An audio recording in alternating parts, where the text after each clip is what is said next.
On January 13th, 1982, Air Florida Flight 90, a Boeing 737-222, the aircraft ID November 62 Alpha Foxtrot, was scheduled for a flight to Fort Lauderdale, Florida from Washington National Airport.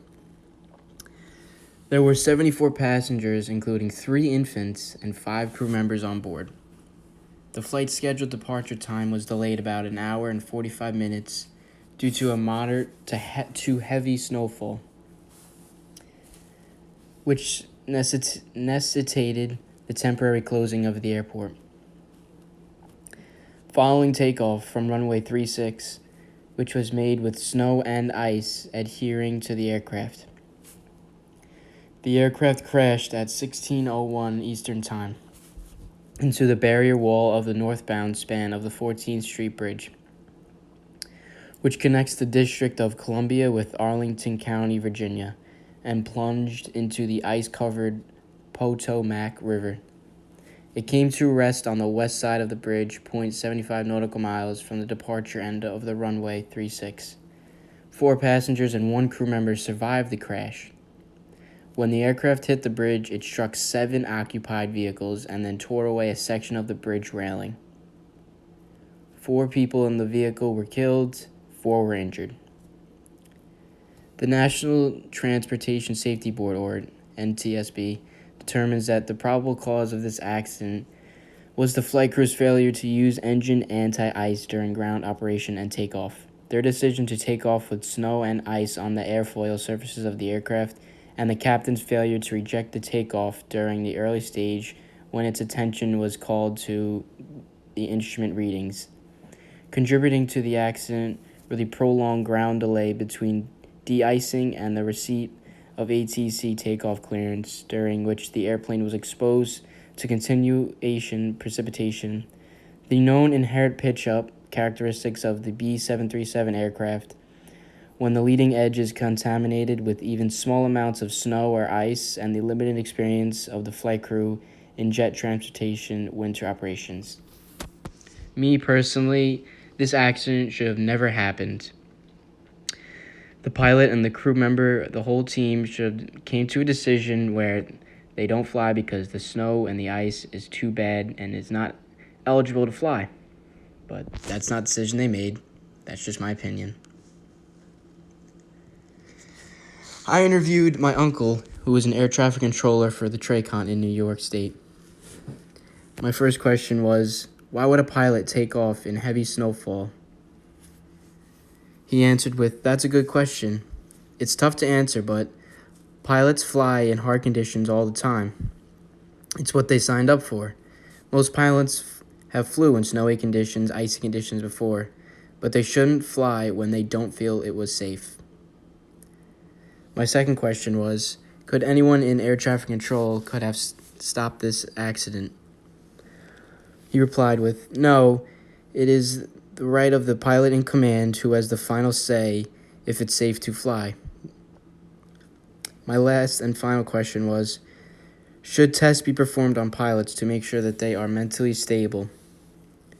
He answered with, yes, they should be, because you would never want the pilot to crash the flight and put innocent lives in danger because the pilot wasn't stable.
snowstorm sweeps across Washington, D.C.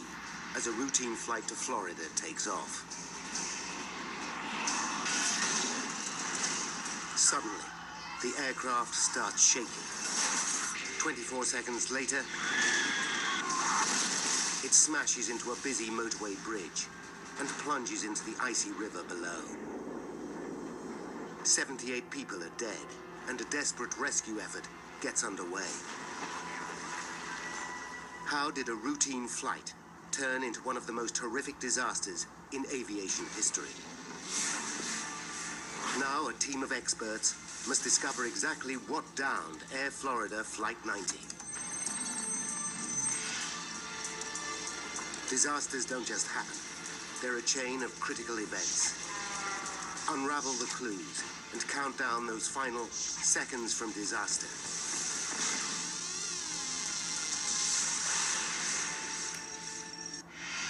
The aircraft is sprayed with half the recommended amount of de-icing agent. Further delays allow more snow to gather on the 737. And the use of reverse thrust may have sprayed slush onto the wings and critical thrust sensors.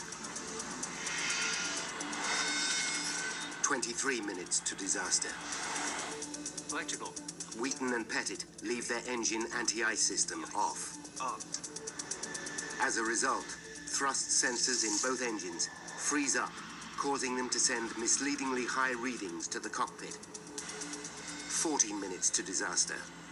The pilots notice a thick layer of snow on both wings. This one's got about a quarter to half an inch of snow on it all the way down. But contrary to regulations, they don't turn back for more de-icing. 1 minute and 3 seconds to disaster. Pettit is confused by unusual readings on the flight deck. Look at that. That don't look right, does it? But his captain does not abort takeoff. 24 seconds to disaster. Flight 90 takes off with dials indicating thrust of 2.04 EPR. But because critical thrust sensors are frozen, the real thrust is only 1.7 EPR. At the same time, ice and snow clinging to the wings disrupt airflow dramatically, reducing lift. This changes the aerodynamics of the 737, causing the nose to pitch up sharply. The resulting drag reduces speed, which in turn reduces lift even further. 8 seconds to disaster. The loss of lift reaches a critical point. At an altitude of just 352 feet, the 46-ton aircraft stalls and falls out of the sky. 4:01 p.m. Flight 90 hits the 14th Street Bridge.